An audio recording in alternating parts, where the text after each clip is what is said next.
அறிவோம். அனைவருக்கும் நமஸ்காரம். ஓம்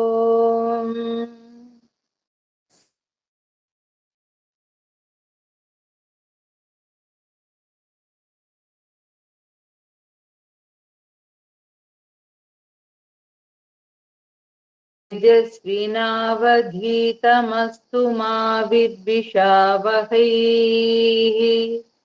ஓம் சாந்தி சாந்தி சாந்தி.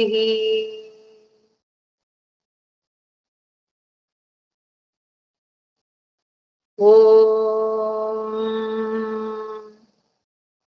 சதேகம் பரம் கேவலம் நிர்விகாரம் நிராகாரமானந்தமாத்ரம் பவித்ரம் ஸ்வயம் ஜோதிரவ்யக்தமாகாசகல்பம் ஸ்ருதிர்ப்ரம்ம யத்ராஹ தஸ்மை நமஸ்தே.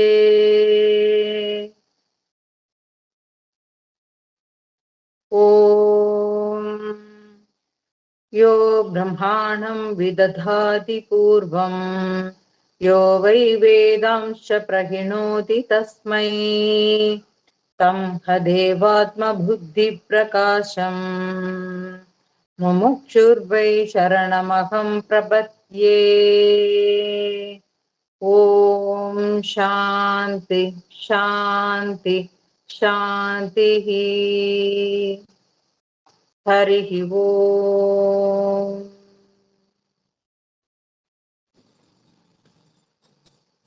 நாம தட்சிணாமூர்த்தி ஸ்தோத்திரம் பார்த்து கொண்டிருக்கிறோம்.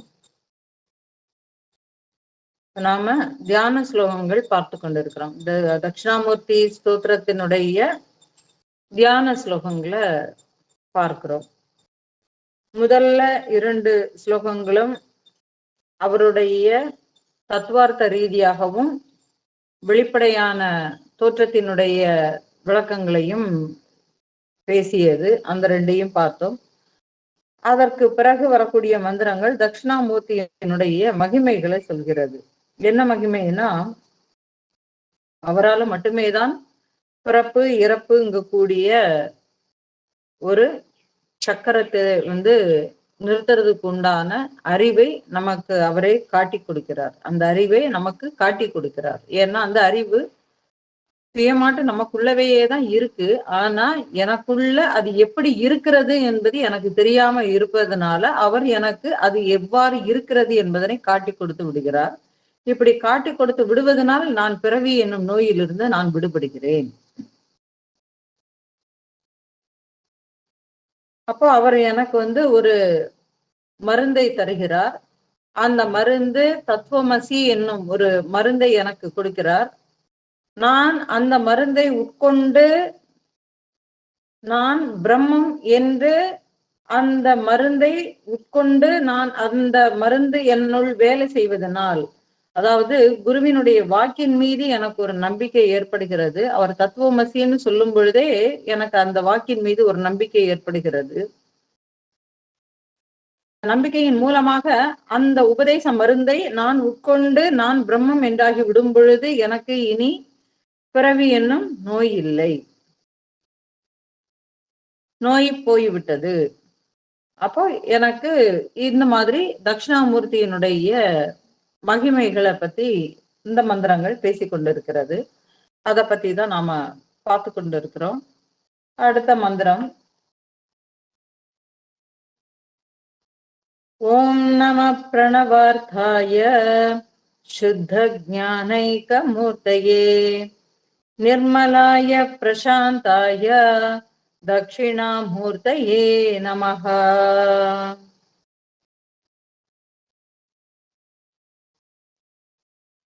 இந்த மந்திரம் ஓம் என்ற மந்திரத்தினுடைய உண்மை பொருளாக விளங்குகிறது. தூய அறிவாக ஒரே உருவமாகவே இருக்கிறார். அவர் குறைகள் ஏதும் இல்லாதவர், எப்பொழுதும் பூரண அமைதியிலேயே இருக்கிறார். அப்படிப்பட்ட அந்த தட்சிணாமூர்த்தியை நான் வணங்குகிறேன்.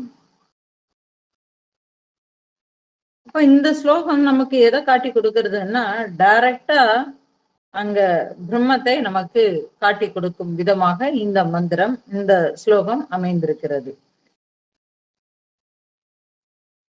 பிரணவார்த்தாய அப்படிங்கிறது ஓம்காரம். அப்போ ஓம்காரமாகவேயே அதுவே இருக்கிறது. அப்போ ஓம்னு நம்ம இப்ப சொல்லக்கூடியது அதுக்கு நிறைய விஷயங்கள், நிறைய கருத்துக்கள், அதுல நிறைய பேசிக்கிட்டே போகலாம். இங்கே வெறும் ஒரு ஒலியாக, ஒரு சப்தமாக, ஒரு மந்திரம் அப்படின்னு நம்ம இதுல பார்க்கல. இதுல எப்படி கொண்டு வருதுன்னா, இதுல ஆ உ இம் அப்படிங்கக்கூடிய அகார உகார மகாரங்கள் அடங்கியது ஓம்காரம்.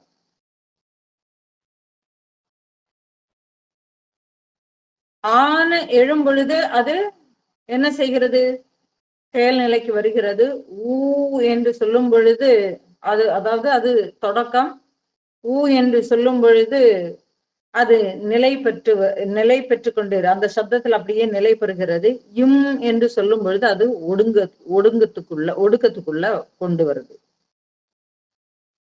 அப்ப இங்க ஆ அப்படிங்கும்போது இது எதை குறிக்கிறதுன்னா, விழிப்பு நிலையிலையும், ஊ என்பது கனவு நிலையிலையும், மகாரம் என்பது தூக்க நிலையிலையும், ஆழ்ந்த உறக்க நிலையையும். அப்போ இந்த 3 நிலைகளிலும் இதற்கு பின்னால் அனைத்திற்கும் சாட்சியாக இருக்கின்றது. அப்படி அந்த சாட்சியாக இருக்கிறது எதுவோ அதுவே உண்மையான தட்சிணாமூர்த்தி. இந்த மந்திரம் காட்டி கொடுக்கிறது. நம்ம ஆரம்பத்திலவேயே சுத்தமாக இருக்கக்கூடியது, எந்த விதமான களங்கமுமே இல்லாமல் சுத்த சித்தத்துலதான் அது. அந்த ஒரு உள்ளுணர்வு, அந்த உள்ளுணர்வு தான் அறிவு. அதுவேதான் குருவாக நமக்கு தகுந்த மாதிரியான ஒரு வேடத்தை இட்டுக்கொண்டு நம் கண்முன் வருகிறது. எண்ணங்கள் தான் எல்லாத்துக்குமே காரணம். அப்ப இங்கே அந்த உணர்வே தான் என்ன செய்யுது, இவன் நிறைய அனுபவங்களோட இவன் பக்குவப்பட்டாச்சு. அதனால இந்த மனதிற்கு ஞானத்தை அவனை காட்டி கொடுக்கக்கூடிய தருணம் வந்துவிட்டது என்பதை உணர்ந்து அதுவே தான் ஒரு தோற்றத்தை உருக்கொண்டு என்ன செய்கிறது, தகுந்த பாடத்தை கற்றுக் கொடுக்க அதுவேதான் வருகிறது. அப்போ இதற்கு பின்னால் இருக்கக்கூடிய அனைத்திற்கும் சாட்சியாக எது இருக்கிறதோ அதுவேதான் உண்மையான தட்சிணாமூர்த்தி என்று சொல்லி அவருடைய மகிமைகள், அதாவது இங்க தட்சிணாமூர்த்திங்கிறது குருவினுடைய மகிமைகளை பத்தி இது சொல்லுது. இங்க அறிவு இருக்கிறது, ஆனால் அது மன அறிவு கிடையாது. மனத அறிவுங்கிறது என்னதுனாக்க, மேலோட்டமாக அது புலன்களினால சேகரிக்கப்பட்ட விஷயங்களை வச்சு அது கொண்டாடிக்கிட்டு இருக்கு. இப்ப எப்படி சொல்லலாம்னா, கடல் இருக்கு, தண்ணீர், கடல் தண்ணீராக நிரம்பி இருக்கிறது. ஆனா பாருங்க, மேல் பக்கத்துல என்னது இருக்கு, அலை அடித்து ஒண்ணு பின்ன ஒண்ணாக அலைகள் ஆர்ப்பரித்து கொண்டு இருக்கின்றன. இந்த அலைகள் மேல் மட்டத்துலதான் இருக்குமே தவிர, நீங்க முங்கிட்டீங்கன்னு உண்டுமானால் உள்ள போனதுக்கு அப்புறமா அங்க எந்த விதமான அலையுமையே இல்லை. அங்க என்னது இருக்கு, சைலன்ஸ், ஒரு அமைதி மட்டுமே தான் இருக்கு. அங்க வெளியில காணப்படக்கூடிய எந்த விதமான ஆர்ப்பாட்டங்களும் உள்ளே இல்லை, கடலுக்கு அந்த இதுக்குள்ள இல்லை. நம்ம என்ன பண்றோம், கரையில காலை வச்சுக்கிட்டு நாம நின்றுட்டு இருக்கிறோம். அப்படிங்கும்போது அலையே முழுவதுமாக வருகிறது அப்படின்ன மாதிரி நம்ம நினைச்சிட்டு இருக்கிறோம். நீங்க ஒரு இடுப்பளவு தண்ணியில நீங்க நின்னு பாத்தீங்கன்னா, நம்மளுக்கு தோள்பட்டைக்கு மேல இருக்கக்கூடியதுல அந்த அலை ததும்பி அடிச்சுட்டு போகும். நம்மளுடைய கால் மண்ணுக்குள்ளவையே தான் இருக்கும். இது ஒரு அனுபவம். அப்போ மேலதான் அந்த அலை ஆர்ப்பரித்து கொண்டு இருக்கிறதே தவிர உள்ளே இல்லை. அப்போ இங்க எப்படி இருக்குன்னாக்க, உள்ளுணர்வு, அதாவது சித்தத்துல அது அமைதியாகத்தான் இருக்கிறது. ஆனால் இந்த மனதோடு சம்பந்தப்படுத்தி வைக்கும் பொழுது இந்த மனசு என்ன பண்ணுதுன்னா, வெளி விவகாரங்கள்லவையே ஈடுபட்டு அது பழகிக்கிட்டதுனால அது என்ன பண்ணுது? ஒரு விஷயம் கிடைச்சதோ அந்த விஷயத்தோடவேயே இது போராடி ஆர்ப்பரித்து கொண்டு இருக்கிறது. ஆகையினால் ஏனால் இந்த மனம் என்னது எதோட சம்பந்தம் வச்சிருக்கு? ஒரு பெயரும் உருவமும் இல்லாத எதையுமேயே இந்த மனதினால கற்பனை கூட பண்ணவே முடியாது. இதற்கு ஒரு பெயரும் வேணும், ஒரு உருவமும் வேணும். இது இல்லாத எதையாவது ஒண்ண இதுக்கு சிந்திக்கணும்னு சொன்னானாக்க தெரியாது. அப்போ நாம சொல்லக்கூடியது இங்க அறிவுன்னு சொல்லக்கூடியது இங்க மனதினால புலன்கள் கொண்டு வரக்கூடிய விஷயங்கள்னால இது ஏற்கனவேயே நிறைய விஷயங்களை உள்ளுக்குள்ள பதிச்சு வச்சிருக்கு. கண்ணுனால பார்த்து காதுனால கேட்டு சின்ன பறந்த குழந்தைகள்ல இருந்தே சொல்லி கொடுத்த விஷயங்களை எல்லாத்தையுமே உள்வாங்கி அது உள்ளுக்குள்ளே பதிவுகளாக பதிக்கப்பட்டு கண்ணுனால ஒரு விஷயம் கேட்ட உடனேயே உள்ளுக்குள்ள இருக்கக்கூடிய ஒரு விஷயம் எழும்பி அதுவும் இதையும் ஒப்பிட்டு பார்த்து அதை கம்பேரிட்டிவிட்டி பண்ணி அதனோடவே பயணிக்கக்கூடிய இயல்புடையது இந்த மனசு.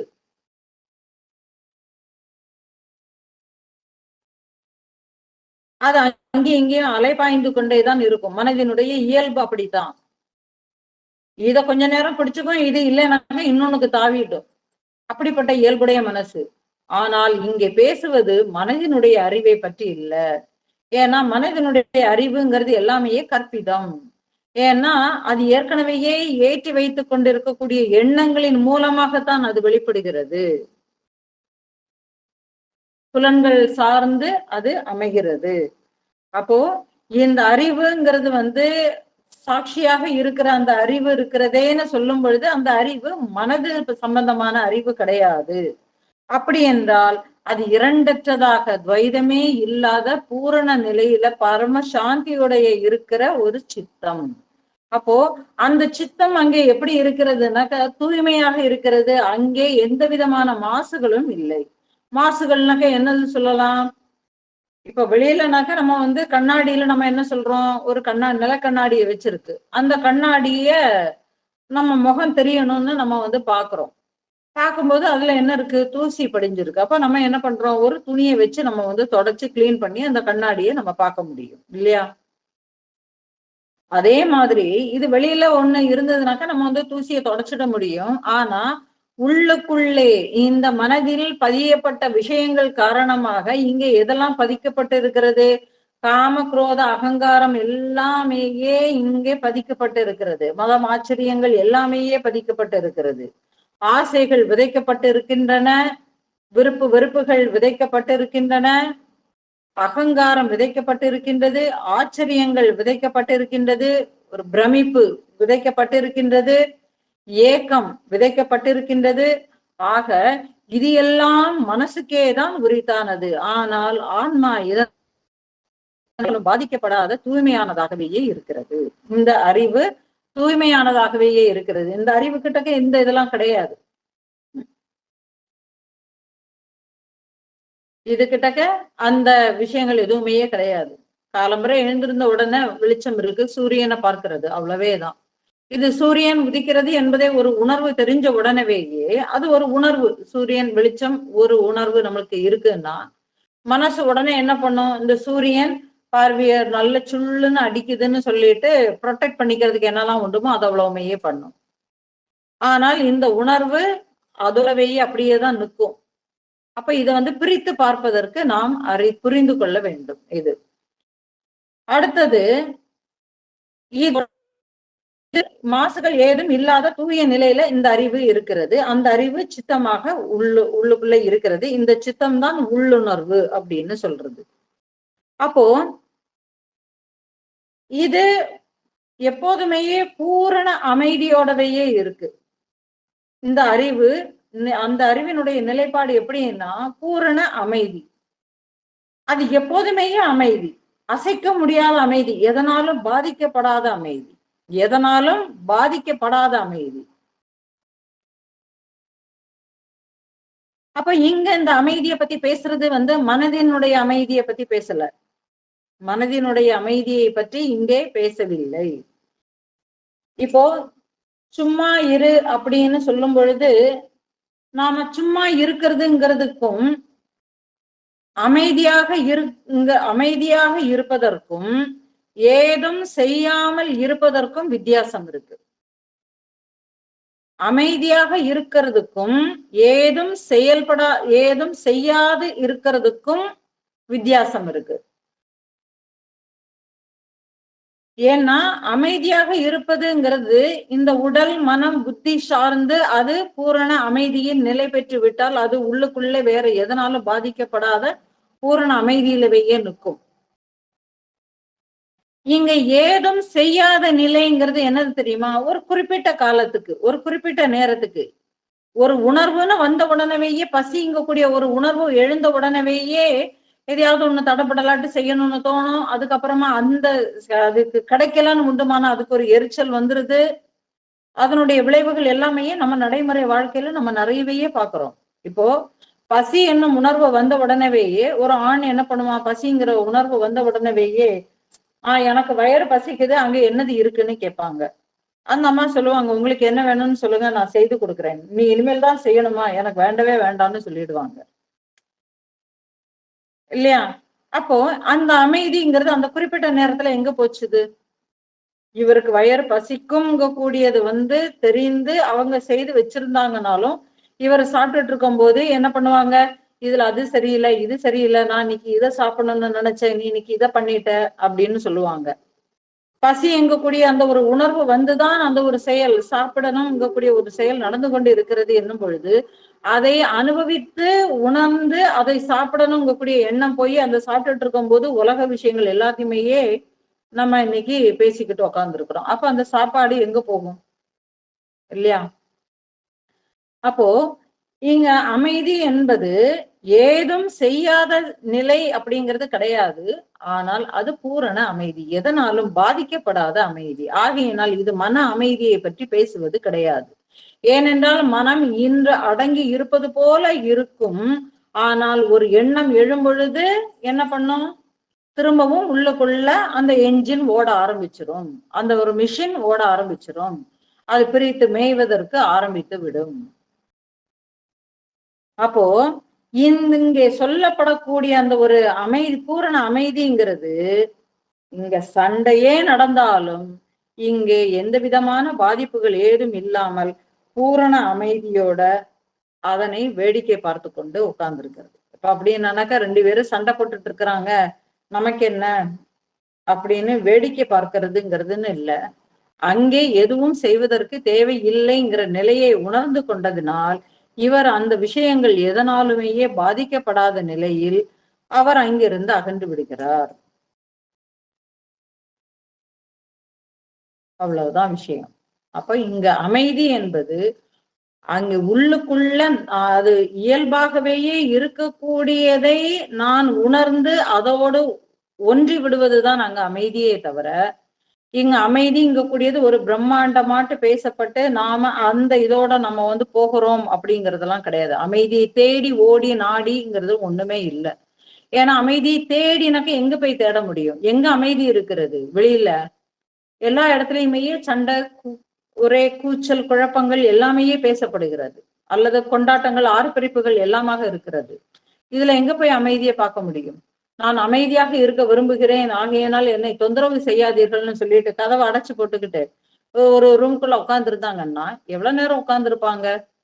கொஞ்ச நேரம் கழிச்சோம்னா கதவு திறக்கப்பட்டது, வெளியில் வந்தார் அப்படின்னு தான் பார்க்க போறோம்.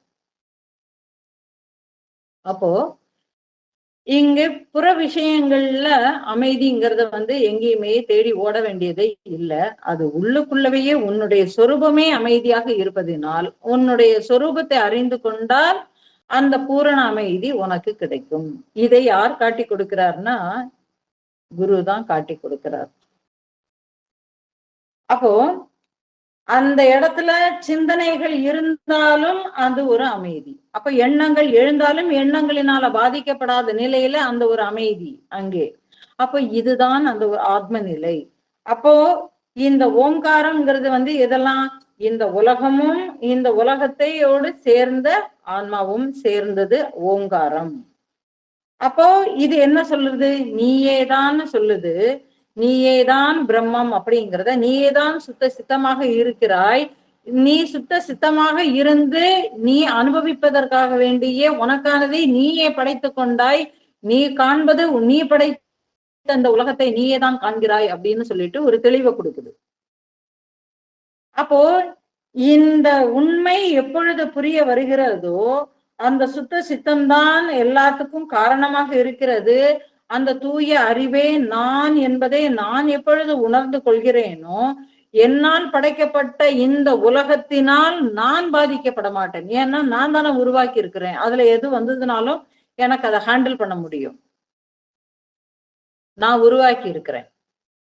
அப்ப பாருங்க, இந்த உண்மையை அறிந்து கொண்டால் ஒருவனது தேடல் அந்த இடத்தில் முடிவடைகிறது, மனம் அமைதியாகிறது.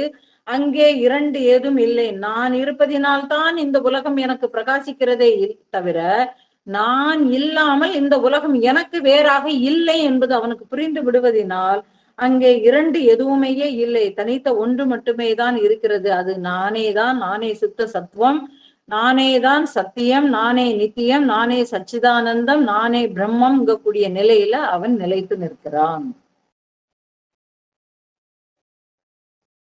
இவ்வாறாக அந்த ஸ்லோகம் முடிவடைகிறது. அடுத்த ஸ்லோகம் பார்க்கலாம். சிதோகனாய மகேஷாய வடமூல நிவாசினே சச்சிதானந்த ரூபாய தட்சிணாமூர்த்தயே நமஹ.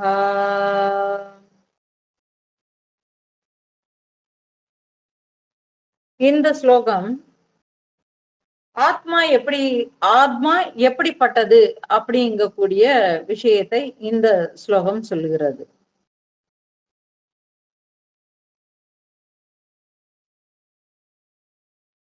சிதோகனாய அப்படின்னா அறிவு ஓங்கிய, முழுமையாக நிறைந்த அறிவு, செறிவு மிகுந்த ஒரு அறிவு. அது மட்டுமே பூரணமாக இருக்கிறது. அது எப்படி இருக்கிறது? அதுவேதான் ஈஸ்வரனாக இருக்கிறது. அந்த ஈஸ்வரன் எங்கே இருக்கிறார்? ஆலமரத்தின் கீழே இருக்கிறார். அவரது அதாவது அந்த இருப்பை நான் அறிவாக உணர்ந்து அந்த ஆனந்தத்தில் நான் எப்பொழுதும் திளைத்து கொண்டிருக்கிறேன். அதாவது அந்த இருப்பு, அந்த இருப்பினால் உள்ள அறிவு, அந்த இருப்பினால் உள்ள அறிவு, அந்த அறிவினால் எனக்கு கிடைக்கின்ற அந்த ஒரு ஆனந்தம் என்னும் உண்மையை நான் உணர்ந்து கொள்கிறேன். இவ்வாறு அந்த சச்சிதானந்த மூர்த்தியாகவேயே காட்சி அளிக்கின்ற அந்த தட்சிணாமூர்த்திக்கு என்னுடைய நமஸ்காரங்கள். அப்ப இங்க என்ன சொல்றதுன்னா, ஆத்மாங்கிறது ஒரு பொருளோ அல்லது ஒரு வடிவத்திலோ இல்லை. நம்ம ஆத்மா அப்படின்னு உடனேயே தேகமற்ற நிலையில பலதையும் நாம கற்பனை பண்ணிக்குவோம். ஏன்னா நம்மளுக்கு இப்படித்தான் சொல்லப்பட்டிருக்கு. இறந்து போனவர்களை நினைச்சு நாம திதி எல்லாம் கொடுத்து எல்லாமே பண்ணும் பொழுது அதுக்கு அப்புறமா நம்ம சொல்லுவோம் அந்த அந்த ஆத்மா அப்படின்னு சொல்லுவோம். அப்ப அங்க இருக்கிறது அந்த ஆத்மானா இங்கே இருப்பது என்ன ஆத்மா? அது ஒரு ஆத்மா, இங்க இது ஒரு ஆத்மா. நிறைய பேர் பேசும்போதே சொல்லுவாங்க அந்த ஆத்மா சுத்த ஆத்மா, இந்த ஆத்மா கலங்கப்பட்ட ஆத்மா, அதனால இந்த ஆத்மா பலதும் பண்ணிக்கிட்டு இருக்குது, அந்த ஆத்மா பூரணத்துல இருக்குது, இந்த ஆத்மா பேசிக்கிட்டு இருக்குது, அந்த ஆத்மா அங்க உட்கார்ந்துருந்து கேட்டுக்கிட்டு இருக்குது. இந்த மாதிரி நிறைய சொல்லுவோம். ஏன்னா ஆத்மாவிலேயே இந்த மாதிரியான கல்பிதங்களை உலகத்தார் நமக்குள்ள நிறைய விஷயங்களை பத்தி பேசுறதுனாலவும் பலவிதமான விஷயங்களை நாம கேட்கறதுனாலவும் புஸ்தகங்கள் வாயிலாக பலர் சொல்லி கேள்விப்படும் பொழுது இந்த மாதிரியான ஒரு தவறான ஒரு புரிதலுக்கு நாம வந்துடுறோம். அப்ப இங்க எப்படின்னா இருப்பது ஒரே ஆத்மாதான், அங்கே காட்சியளிப்பது எல்லாமேயே மனம்தான். நம்ம தான் இதுக்கு முன்னாடி உள்ளதுல எல்லாமேயே பாக்குறோம். மனம்தான் என்ன காரியங்களை செய்வதற்காக வேண்டி வெளிப்படுகிறதோ அந்த காரியத்தை செய்வதற்காக வேண்டி ஒரு தோற்றத்தை எடுத்துக்கொண்டு அது இருக்கிறது. அப்ப இங்க இருக்கக்கூடிய அதே ஆத்மாதான் அங்கேயும் இருந்து அந்த உடம்பையும் இயக்குகிறது. அப்போ இங்கே ஆத்மா என்பது ஒரு பொருளாகவோ அல்லது ஒரு வடிவத்திலோ அல்லது ஒரு பெயரோடவோ நாம இங்க பார்க்க முடியாது. ஆத்மான்னு சொல்றது கூட அது எப்படி சொல்லணும்னா, சாஸ்திரம் நமக்கு புரிய வைப்பதற்கு ஒரு பெயரை கொடுக்க வேண்டும் என்பதற்காக அதற்கு இறைவன் அப்படிங்கிறத ஒண்ணு சொல்லி, அதுவே பரம்னு சொல்லி, அதுவே ஆத்மா அப்படிங்கிற மாதிரி, அதுவே பிரம்மம் அப்படிங்கிற மாதிரியான பெயர்களை வைத்து அது போராடுகிறது. நீங்க ஒன்னொன்னையும் பாத்தீங்கன்னாக்க தெரியும். கடைசி அந்த பெயர்கள் எதுலையுமே பிடிபடாத நிலையில தான் அது இருக்கிறது என்பதை உணர்ந்து கொண்ட ஞானிகள் என்ன சொல்லிவிட்டார்கள்? தத்துவமசின்னு சொல்லிவிட்டார்கள். அதுவே நீ, அவ்வளவுதான். அதுங்கிற வார்த்தை தான். ஏன்னா அது ஒரு குறிப்பிட்ட ஒரு பெயரிலோ குறிப்பிட்ட ஒரு ஒரு வடிவத்துக்குள்ளேயோ அடக்க முடியாது. அது சர்வவியாபி. அத குறிப்பிட்ட ஒரு இடத்துக்குள்ள கொண்டு இப்போ கடல் நிறைய தண்ணி இருக்கு. ஒரு குடத்துல தண்ணிய பிடிச்சிட்டு வந்துட்டு, நான் கடல் தண்ணீர் முழுவதையுமே இந்த குடத்துக்குள் நான் ஒடுக்கி விட்டேன்னு சொல்ல முடியுமா? அது எவ்வளவு ஒரு பெரிய ஒரு முட்டாள்தனம் இல்லையா? அதே மாதிரிதான் நாம இது ஒண்ணு, அது இந்த ஆத்மா, அந்த ஆத்மா, இது இதுக்கு பலவிதமான நிறைய அப்புறமா இறந்து போய் பேயாட்டு வருதுங்கிறதுக்கு அதுக்கும் ஒரு ஆத்மான்னு தான் சொல்லி வச்சிருக்கு. ஆக இப்படியாக பல குழப்பங்கள் நமக்குள்ள விதைக்கப்பட்டு இருக்கின்றன, மனதினுள் புகுத்தப்பட்டு இருக்கின்றன, விஷயங்களாக மனதிற்குள் ஏற்றி வைக்கப்பட்டிருக்கின்றன. இதனால் ஏற்றி வைக்கப்பட்டவை வெளியில் தெரிவதனால் அதுக்கு உள்ள இருக்கக்கூடிய உண்மை மறைந்து திரும்ப திரும்ப ஏற்றி வச்சு நம்ம என்ன பண்ணிக்கிட்டோம்? ஒரு சவர்ல பியூரா ஒயிட் கலர்ல ஒரு கோட்டிங், ஒரு பெயிண்ட் அடிக்கிறோம். அந்த பெயிண்ட்டுக்கு மேல ஒரு மஞ்சள் கலர்ல ஒரு பெயிண்ட் அடிக்கிறோம். அதுக்கு மேல ஒரு நீல கலர்ல அடிக்கிறோம். இப்படியாக ஒரு பெயிண்டாட்டு அடிச்சு அடிச்சு அடிச்சு கொஞ்ச நாள் கழிச்சு பாருங்க, அந்த செவர்ல வெள்ளை கலர்ல ஆரம்பத்துல அடிச்சது எது? பியூர் ஒயிட்ல ஒண்ணு போட்டு வச்சிருந்ததுல அந்த வெள்ளை ஏதாவது கண்ணுக்கு தெரியுமா? தெரியாது. கடைசியா அதுக்கு மேல என்ன பெயிண்ட் அடிச்சு வச்சிருக்கிறோமோ அது மட்டும் தான் பளிச்சுன்னு பிரம்மாண்டமாட்டு தெரியும் இல்லையா? அதே மாதிரிதான் இந்த மனதினால் ஏற்றி வைக்கப்படக்கூடிய எண்ணங்களினால் அந்த ஆன்மாங்கிறது அது மறைக்கப்பட்டு, சித்தம்ங்கிறது அதாவது அந்த உள்ளுணர்வு மறைக்கப்பட்டு அது எல்லாமே என்னது? தன்னுணர்வாக, அதுதான் என்னுடைய உணர்வு, நான் சொல்கிறேன், எனக்கு இப்படி தோணுது, இது எல்லாமே அந்த அகங்காரத்தினால அந்த உணர்வு என்ன பண்ணுது? கற்பிதத்துக்கு உள்ளாகி களங்கத்தோடு கூடியதாகவேயே விஷயங்களாக வெளிப்பட்டு அது வேலைகளை செய்து கொண்டிருக்கிறது.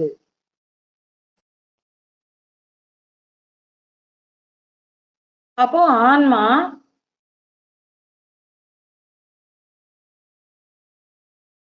ஒரு பார்ப்பதற்கு இது இன்னது என்பதை காட்டிக் கொடுப்பதற்கு ஒரு பொருளாகவும் இல்லை, அது ஒரு வடிவமாகவும் இல்லை. அது அறிவு மட்டுமாகவே இருக்கிறது. அதாவது அனைத்தையும் அறிகின்ற அறிவாக இருக்கிறது. அந்த அறிவுக்கு தனியாக வெளியில் எதுவுமே இல்லை. நான் இதை அறிந்து கொண்டேன்னு சொல்லும் பொழுது, நான் இந்த புஸ்தகத்தை அறிந்து கொண்டேன்னு சொல்லும் பொழுதே அந்த புஸ்தகம் என்பது ஏற்கனவேயே என்னால் அறியப்பட்டதனால் இது புஸ்தகம் என்பது நான் சொல்லுகிறேன். அப்போ அது புஸ்தகம் என்பதை அறிந்து கொள்வதற்கு எனக்கு ஒரு அறிவு தேவைப்படுகிறது. இப்போ ஒரு மனநிலை சரியில்லாதவன் கிட்டக்க போய் இத புஸ்தகம் புஸ்தகம்னு சொல்லி கொடுத்து பாருங்க, அவனுக்கு புரியாது, தூக்கி வீசி எறிஞ்சிருவாங்க. அது புஸ்தகம்ங்கிறதே தெரியாது. ஒரு நவரத்ன கல்ல கொண்டு போய் அவர் கையில கொண்டு போய் இது நவரத்ன கல்லுன்னு சொல்லி பாருங்க, அதை உள்வாங்கிக்க கூடிய ஒரு திறன் இல்லாததுனால அவன் அதை சாதாரண கல்லுன்னு சொல்லிட்டு வாய்க்குள்ள போட்டு மென்னுடுவான், அல்லது தூரத்துக்கு வீசி எறிஞ்சிடுவான் இல்லையா? அப்போ இங்கே அதற்கு தனியாக இங்கே வேறு தனியாக இன்னொரு அறிவுங்கிறது, இந்த அறிவை அறிந்து கொள்வதற்கு இன்னொரு அறிவு என்பது தேவையும் இல்லை. இந்த அறிவு இருப்பதினாலேயே நான் எல்லாவற்றையும் அறிந்து கொள்கிறேன். இந்த அறிவு எனக்குள்ளே இயல்பாகவே இருப்பதனால் நான் எல்லாவற்றையும் அறிந்து கொள்கிறேன். ஏனென்றால் இது தனித்த ஒரு தேவனை அங்கே குறிப்பதில்லை. அதான் மகேஷாய, உடனே மகேஷாயன்னு சொன்னோன்னா மகேஸ்வரா அப்படின்னு இங்க எந்த தனித்த ஒரு தேவனையும் இங்கே அது குறிப்பிடவில்லை. அத்வைதத்தில் அது ஈஸ்வரனாக இருக்கிறது. அந்த ஈஸ்வரன் தான் பிரம்மமாக இருக்கிறது. அந்த பிரம்மமே ஆத்மா. ஆகையினால் நீயே அந்த ஈஸ்வரன், நீயே அந்த பிரம்மம், நீயே தான் அந்த ஆத்மா அப்படின்னு இந்த ஸ்லோகம் நமக்கு உணர்த்துகிறது. அப்போ அடுத்தது நம்ம என்ன சொல்ல வருது, இவர் தட்சிணாமூர்த்தி எங்க உட்கார்ந்து இருக்கிறாரு, ஆலமரத்தின் கீழே உட்கார்ந்து இருக்கிறாரு. இந்த ஆலமரம் என்ன அப்படிங்கறத நம்ம முன்னாடியே பார்த்துட்டோம். அப்போ நிலையான சத்தியத்தில் இந்த ஆன்மாவில் எப்பொழுதும் நிலை பெற்று இருக்கிறார் இந்த தட்சிணாமூர்த்தி. நிலையில் ஆழ்ந்து இருக்கிறார், பூரண அமைதியோடு விளங்குகிறார். அப்போ அதாவது நீயே உன்னுள் நிலைத்து இருக்கிறாய் என்பது அங்கே பொருளாகிறது. இங்க தட்சிணாமூர்த்தின்னு சொல்லிட்டு தட்சிணாமூர்த்தியை பத்தி பேசல, தட்சிணாமூர்த்தியை வச்சு நமக்கு நம்மை காட்டி கொடுக்கிறது. அப்ப இது இங்க எப்படி இருக்கிறது, ஆன்மாவினுடைய இயல்பு எப்படின்னா அது நிலைத்து இருக்கக்கூடியது. அந்த நிலைத்து இருக்கக்கூடிய இருப்பு உன்னில்தான் இருக்கிறது, நீயே அந்த இருப்பு என்பதை நமக்கு காட்டி கொடுக்கிறது. அப்ப அந்த ரூபமே என்ன ரூபம்னு சொல்றது சாஸ்திரம், சச்சிதானந்த ரூபம்னு சொல்லுது. அப்போ சத்து அப்படிங்கிறது எப்பொழுதுமேயே இருக்கிறது. சத்து என்பது அறிவு, அந்த அறிவு எப்பொழுதுமே இருக்கிறது. அந்த அறிவின் வாயிலாக நீ ஒரு அறிவை அறிகிறாய், அதுக்கு சித்து அப்படின்னு பேரு. சத்து என்பது என்னுடைய இருப்பு, நான் இல்லை என்பதை எப்பொழுதும் ஒருவனால் மறுக்கவே முடியாது. உனக்கு அறிவு இருக்கான்னு கேட்டானாக்க கோபம் வந்துருது இல்ல. யாராவது சும்மா பேசிருக்கோமா, என்ன நீ அறிவே இல்லையா உனக்குன்னு கேட்டா கோபம் வருது. என்னை பார்த்து அறிவு இல்லையான்னு கேட்டுட்டா, நான் என்ன அறிவு இல்லாமலேவா நான் இருக்கிறேன்? என்ன அறிவோட நான் இருக்கிறேன்? எனக்கு இது தெரியும், எனக்கு தெரியாதுன்னு சொல்ல முடியாது. எனக்கு தெரியுங்கக்கூடிய ஒரு அறிவை நான் வைத்திருக்கிறேன். கரெக்ட் தானே?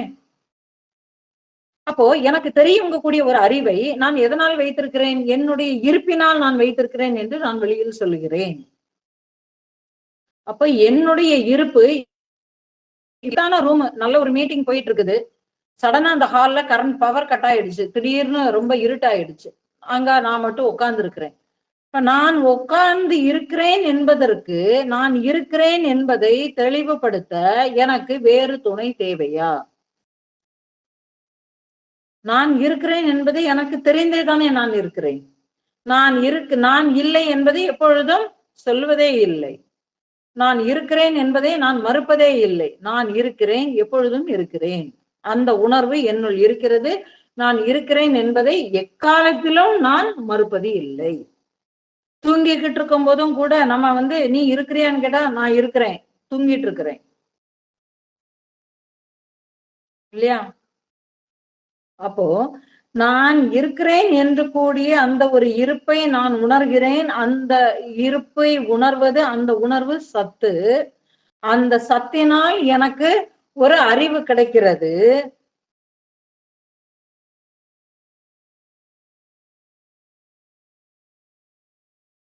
அந்த சத்தினால் எனக்கு நான் ஒரு அறிவை ஒரு பொருளை அறிந்து கொள்கிறேன். அது எப்பொழுதும் ஆனந்தமாக இருப்பதற்கு. நான் தேடுவது எல்லாம் எதுக்கு? சம்பாதிப்பது எல்லாம் அல்டிமேட் ரிசல்ட்டா பாருங்க, எல்லாம் ஆனந்தமாக இருப்பதற்கு. சின்ன குழந்தைகள்ல இருந்தே அதுக்கு விதைக்கப்படுகிறது. எனக்கு ஒரு குழந்தை பிறக்கணும், எதுக்கு? எனக்கு அடுத்தது அவனுக்கு நான் சந்ததி விருத்தி ஆகணும், அவனுக்கு நான் எல்லாம் கொடுக்கணும். சரி, அது எதுக்கு கொடுக்கணும்? அப்படின்னா அவனுக்கு கொடுத்தா தானே அவன் சந்தோஷமாக வாழ்வான். இதே கேள்வி அவன்கிட்ட கேட்டானாக்கா அவன் சொல்லுவான், நான் நல்லா படிக்கணும். எதுக்கு? நல்ல வேலைக்கு போகணும். எதுக்கு? நல்ல சம்பாத்தியம் பண்றதுக்காக வேலைக்கு போகணும். நல்ல சம்பாத்தியம் எதற்கு? நான் சுகமாக வாழ்வதற்கு. அந்த சுகம் எதற்கு? நான் ஆனந்தமாக இருப்பதற்கு. எல்லாம் எதுக்கு? ஆனந்தம். நான் சாப்பிடணும். எதுக்கு? வயிறு பசிக்காக வேண்டி நான் சாப்பிடுகிறேன். ஏன் வயிறு பசிக்காக சாப்பிடுங்க? அப்படி சாப்பிட்டாதான் நானு நிம்மதியாட்டு இருக்க முடியும். அப்ப அங்க ஒரு நிம்மதின்னு வந்துருது. அப்ப எதை எடுத்துக்கிட்டாலும் அதனுடைய அல்டிமேட் ரிசல்ட் என்னதுதான்? நிம்மதி, அமைதி, ஆனந்தம்ங்கிறது தான். அப்போ பாருங்க, அப்போ இந்த சத்துங்கக்கூடிய இருப்பு வேறையாட்டு இல்ல, இந்த அறிவு, அறிந்து கொள்ளக்கூடிய அறிவு வேறையாக இல்லை, நான் தேடும் ஆனந்தமும் வேறையாக இல்லை. ஆக இந்த மூன்றும் வேறல்ல, அதுவே ஆன்மாவினுடைய உண்மையான இயல்பு, அதுவே உன்னுடைய உண்மையான இயல்பு. அப்படி என்றால் நீயே அந்த சச்சிதானந்தம். ஏனென்றால் நான் தேடக்கூடியது எதுவுமேயே வெளியில் இல்லை. நான் தேடக்கூடியது எதை தேடுகிறேன்?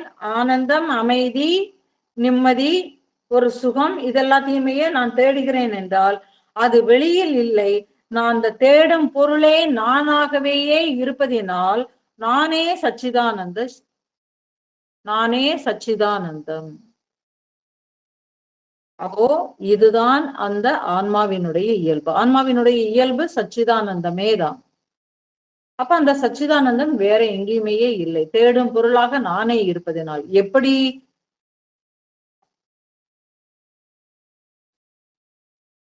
அதாவது பூந்தி, சீனியை நம்ம எடுத்துக்கிட்டோம்னாக்க சீனியினுடைய தன்மை இனிப்பு. அந்த சீனி சொல்லுகிறது நான் இனிப்பை சுவைத்து பார்க்க வேண்டும் என்று விரும்பினால் அது என்ன சொல்றது? அதுவே இனிப்பாகத்தான் இருக்கிறது. ஏனென்றால் அந்த இனிப்பை நாம் எல்லோரும் சுவைத்து கொண்டிருக்கிறோம். ஆனால் அந்த சீனிக்கு எப்படி நீ திதிப்பாக இருக்கிறாய் என்பதை அது உணராதோ, அதற்கு அதுவாகவே தெரிந்து கொண்டால்தான் தன்னுடைய சுயத்துல தான் நானே இனிப்பானவன்கிறது அவன் அனுபவிச்சாதான் அது அவன் தெரியுமே தவிர நான் அந்த அனுபவத்தை புகுத்த முடியாது.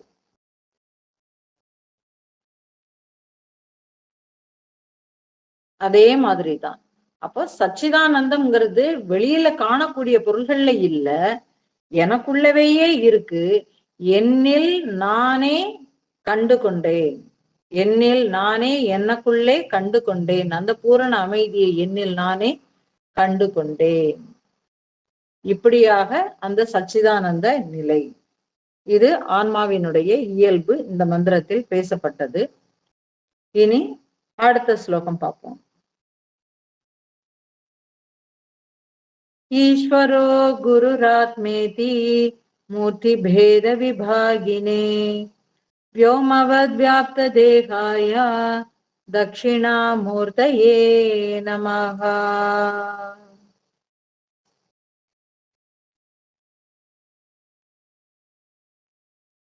என்ன சொல்லுகிறார்னா,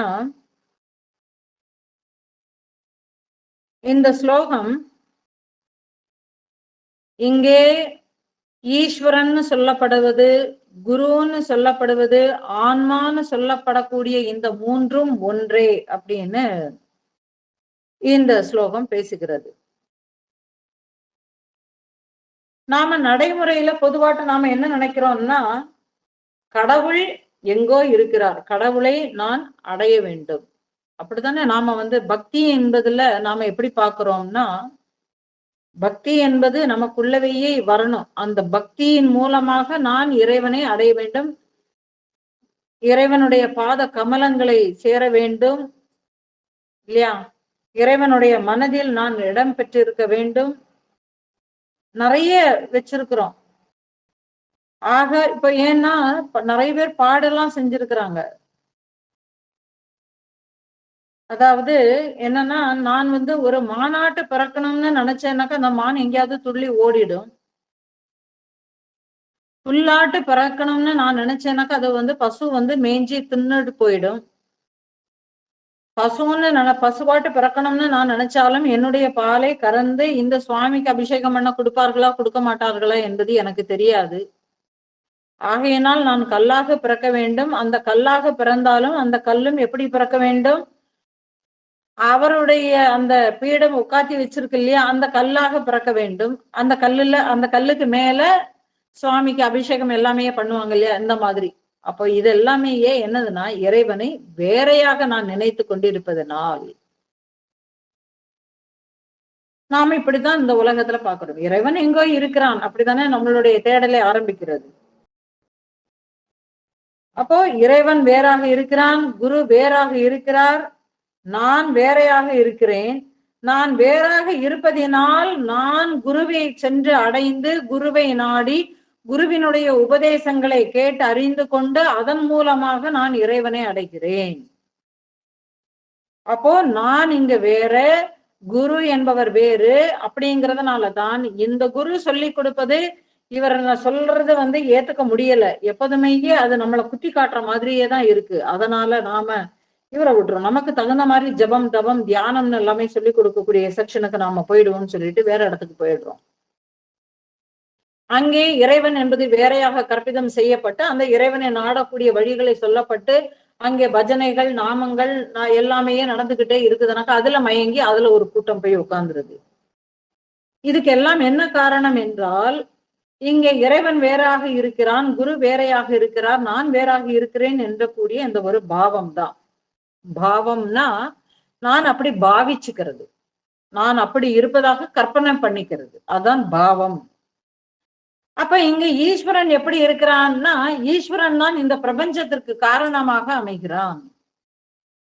இந்த ஈஸ்வரன் பிரபஞ்சத்திற்கு காரணமாக இருப்பதை நமக்கு அந்த ஒரு ஈஸ்வரனே தான் இந்த பிரபஞ்சமாக இருக்கிறார், அவர் காரணம்தான் இந்த பிரபஞ்சம் என்பதே உருவாகிறது என்பதை அந்த ஒரு ஞானத்தை நமக்கு கொடுக்கிறவர் நமக்கு குருவாக இருக்கிறார். இந்த ஞானத்தை கொடுக்கிறவர்,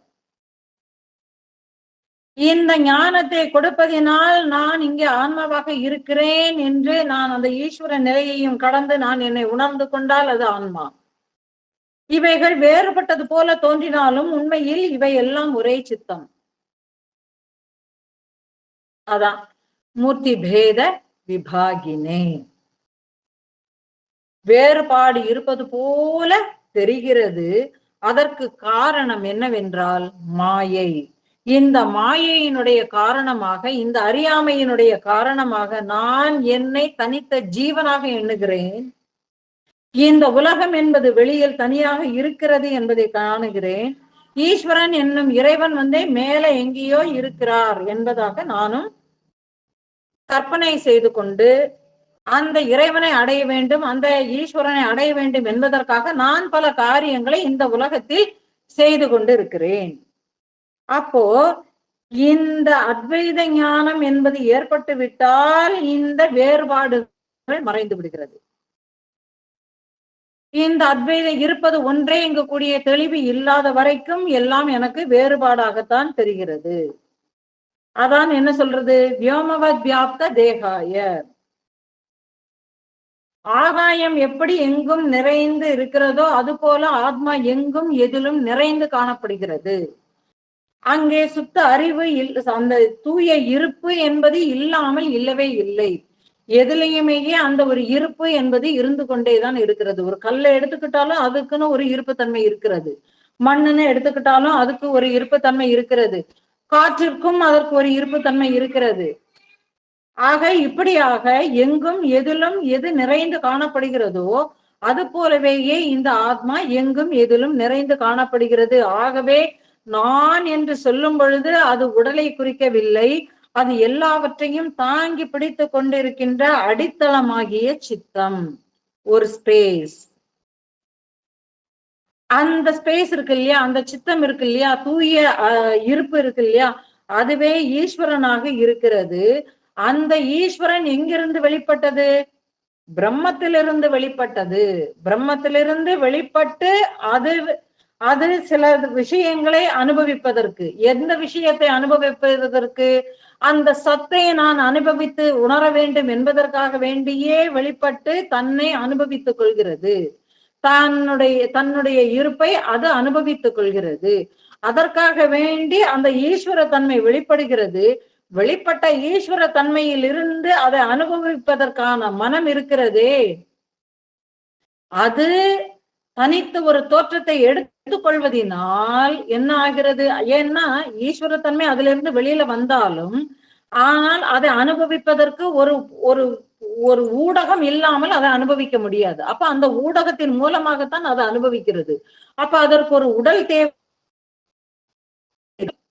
அது குறிப்பிட்ட ஒரு உருவத்தை எடுத்துக்கொண்டு அனைத்து விஷயங்களையும் அனுபவிப்பதற்கு தயாராக இருக்கிறது. அந்த அனுபவத்திற்கு தயாராகி வரும் பொழுது அந்த தனித்த தோற்றத்தில் மயங்கி தன்னைத்தான் என்றும் இறைவன் வேறையாகவும் இந்த உலகம் என்பது நான் அனுபவிப்பதற்காக வேண்டி உள்ளது என்பதற்காக வேண்டியும் இந்த சம்சாரம் கூடிய சுழலில் இது விழுகிறது. இது மாயை. ஏனென்றால் மனம் என்னது எல்லாம் கற்பனை பண்ணிக்கிறது. இதெல்லாம் நிஜம்னு சொல்லி கற்பனை பண்ணிக்கிறது. இது கற்பனா சக்தி பண்ணிட்டு இருக்கிறது. எப்படி ஆழ்ந்த கனவுல காணுகிற காட்சி அவன் விழிப்பது வரைக்கும், விழித்து அவனை தட்டி எழுப்புறது வரைக்கும் அந்த கனவு என்பது அவனுக்கு நிஜம். அப்போ விழிப்பு என்பது அவனுக்கு சுயத்துல விழிச்சு அவன் நான் இதை கண்டது கனவு, இது உண்மை இல்லை என்பதை எவ்வாறு அறிந்து தெளிகிறானோ, அங்கே ஒரு மன வியாபாரம் நடந்து கொண்டிருந்தது என்பதை உணர்ந்து அவன் விழிப்பு நிலையில் தெளிகிறானோ, அதுபோல இங்க விழிப்பு நிலையில் இருப்பது எல்லாம் வெறும் தோற்றமே. இந்த தோற்றம் என்பது நிலையில்லாதது இல்லை, இது மாறிக்கொண்டே இருக்கிறது. இதனுடைய இயல்பை அறிந்து கொண்டவன் அதில் போய் சிக்கிக் கொள்ள மாட்டான். ஆகவே நான் என்று சொல்லும் பொழுது அது இந்த உடலை குறிக்கவில்லை, அது எல்லாவற்றையும் தாங்கி நிற்கின்ற அந்த ஸ்பேஸ். நான் என்னும் உணர்வை குறிக்கிறது, நான் என்னும் அறிவை குறிக்கிறது. நான் இருப்பதினால் இந்த பிரபஞ்சம் பிரகாசிக்கிறது. ஆகவே இங்கே நானே ஈஸ்வரனாக இருக்கிறேன். இந்த எனக்குள்ளே இருக்கக்கூடிய இவனேதான் தன்னை உணர்ந்து கொள்வதற்காக வேண்டி, தான் எங்கிருந்து வந்தோம் என்பதை அறிந்து என்னை தெளிவுபடுத்துவதற்காக வேண்டி குருவான தோற்றத்தோடு வந்து நான் அந்த ஆத்மா என்பதை எனக்கு புரிய வைக்கிறான். இதனால் ஈஸ்வரனும் நானே, குருவும் நானே, ஆத்மாவும் நானே. அப்போ இந்த மனதினுடைய வேறுபாடுகள் இவைகள் எல்லாம் மாயை, அவித்யை, அறியாமை. அப்ப சித்தம் தெளிவு என்பது ஜீவன் இங்கே தன்னை சிவம் என்கிற உண்மையை உணரும் பொழுது இந்த அனைத்தும் அவனுக்கு விளங்கி விடுகிறது. இது எல்லாம் விளங்கி வரும் பொழுது அவன் பூரண அமைதியில் இருக்கிறான். அந்த பூரண அமைதியை அனுபவிக்கிறான். அந்த பூரண அமைதியில் ஆனந்தத்தில் திளைத்து இருக்கிறான். இதுவே சச்சிதானந்தம். அப்போ அவன் சச்சிதானந்தனாக இருக்கிறான். அப்ப நானே சச்சிதானந்தன். இவ்வாறாக இந்த மந்திரம், இந்த ஸ்லோகம் முடிவடைகிறது. இனி அடுத்து வரக்கூடியது ஸ்தோத்திரங்கள். தட்சிணாமூர்த்தி ஸ்தோத்திரம் தியான ஸ்லோகம் இதோட முடிவடைகிறது.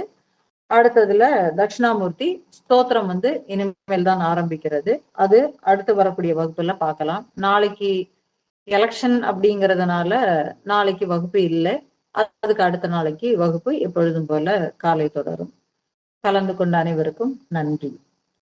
ஓம் பூர்ணமத பூர்ணமிதம் பூர்ணாத் பூர்ணமுதச்யதே பூர்ணஸ்ய பூர்ணமாதாய பூர்ணமேவாவசிஷ்யதே. ஓம் சாந்தி சாந்தி சாந்தி. ஹரி ஓம். அனைவருக்கும் நன்றி. ஓம் தத்சத்.